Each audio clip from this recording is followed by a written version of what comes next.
আলহামদুলিল্লাহ, প্রতিদিনের ন্যায় আজও যাচ্ছি মসজিদুল আমানে আসার আদায়ের উদ্দেশ্যে। এই কনকনা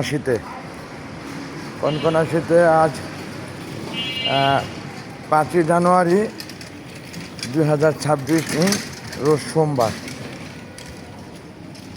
নতুন একটি বছর যা আজ বছরের প্রথম সোমবার, প্রথম সাপ্তাহিক রোজা রেখে বাসায় ইফতার করে মাগরিবের সালাত আদায়ের পরে এশারের সালাত আদায়ের উদ্দেশ্যে যাচ্ছি মসজিদুল আমানে।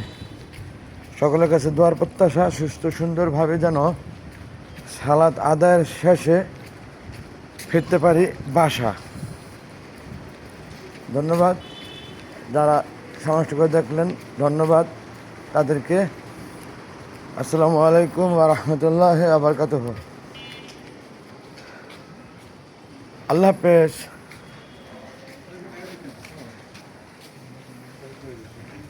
Thanks all.